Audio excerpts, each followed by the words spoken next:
Hello aviators, Sky here, and today we've got an interesting fighter jet to discuss, which will surely lead us to answer a few straightforward yet important questions. Let's dive in.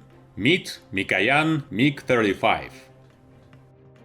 The MiG-35, classified by NATO as Fulcrum F, is a Russian multi-role fighter, a thorough improvement of the base model MiG-29. The history of MiG-35 kicks off in the 1980s, when the skies were filling up with the fourth-generation fighter jets from all over the world. Already then, upon commissioning the MiG-29, the aviators from the Mikoyan Design Bureau knew that this aircraft would need to be upgraded fairly soon in order to be able to compete with the US and European fighters. The eventual result of such upgrade was the MiG-29M. This aircraft was more reliable, had better efficiency, and could utilize a large variety of weapon types. 6 prototypes were tested in flight, and the fighter, labeled MiG-33, was supposed to be used by the military. However, the 1990s arrived, and the fully upgraded fighter became the least important issue of the day for Russia. Even the MiG-29 acquisitions ceased in 1992. Nevertheless, fueled with its own resources and passion, the Design Bureau continued its work. On the brink of the 2000s, the MiG-29 M2 was created, a two-seated version of the original M jet.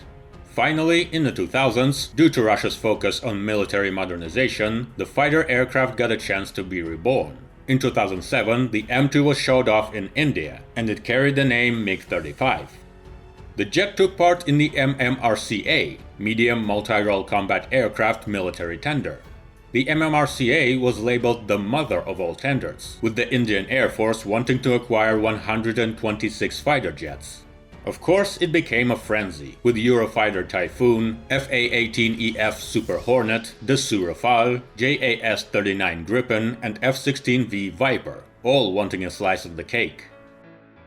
The French, Dassault Rafale, came out as the winner, but the contract was chopped and changed in many ways. They are still discussing conditions and cost of the contract, which has shrunk, and the order stands at 36 jets only. 2 factors can explain why the MiG was defeated.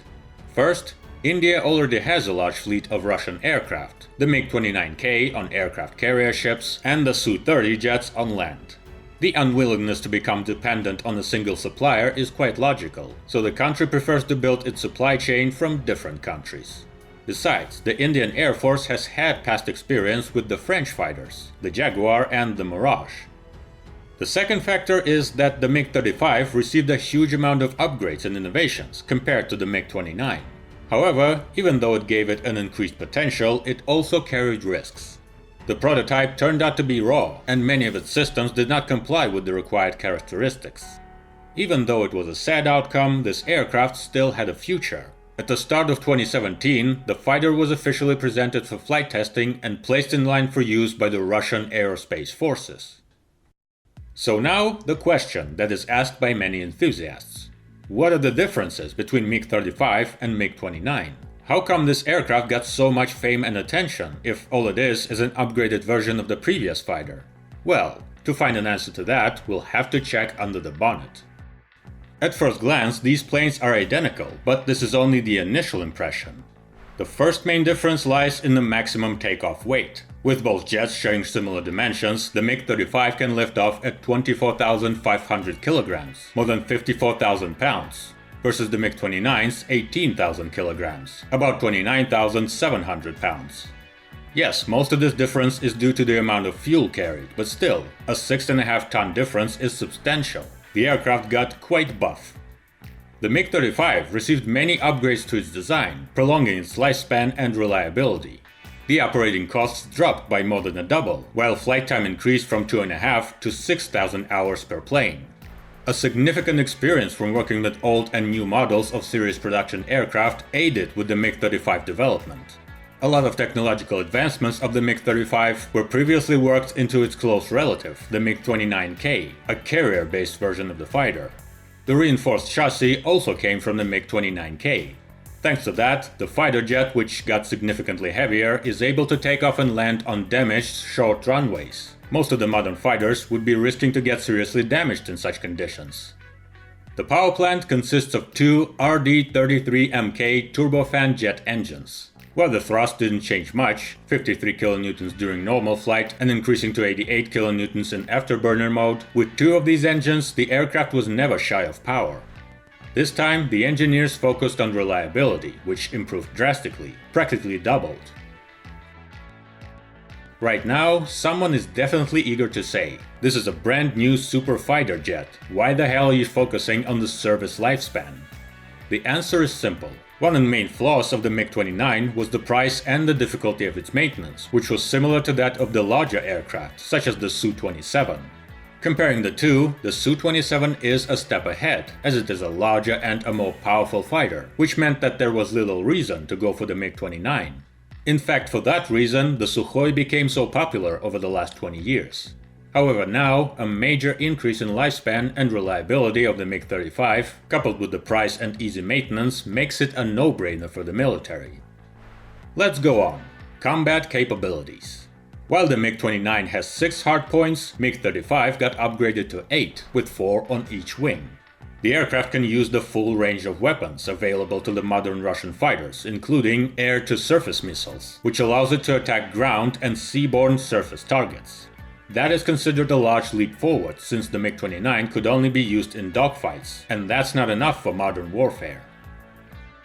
Whilst the structural elements and the power plant have undergone some modification, the avionics of the fighter jet saw a complete overhaul. MiG-35 has a quadruplex redundant fly-by-wire electronically signaled control system, with the MiG-29 having the manual hydrodynamics systems, which is obsolete today. Another serious upgrade is the Zhuk ME radar system with an active scanner array, which is capable of detecting and tracking up to 30 targets simultaneously at a distance of 160 kilometers, or 86 miles. Active Electronically Scanned Array, or AESA radar, is considered to be one of the technical requirements for the 5th generation fighters, and only the most advanced modern combat vehicles are equipped with it.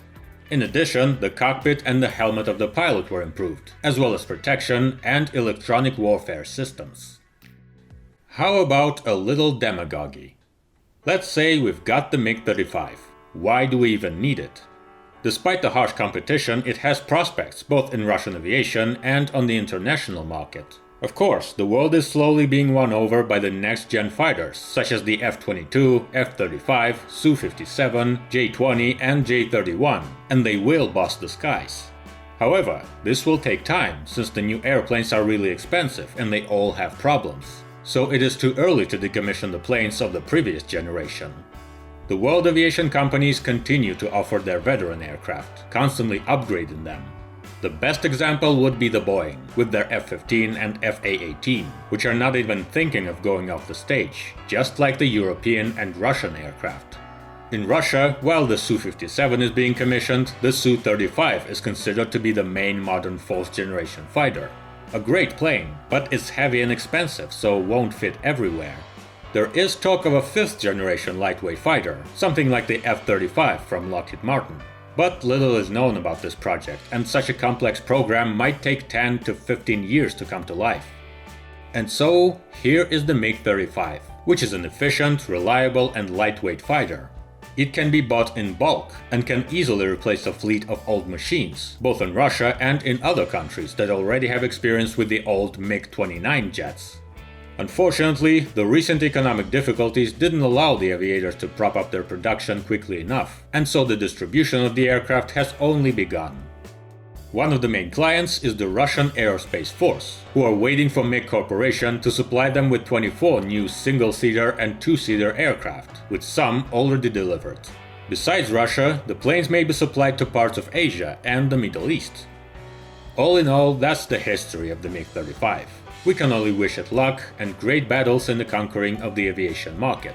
Let's just hope that we won't see it in action in a real war. That's it for today. Thanks for watching. As per usual, if you have an opinion, please share it in the comments below. Fast flights and soft landings to you.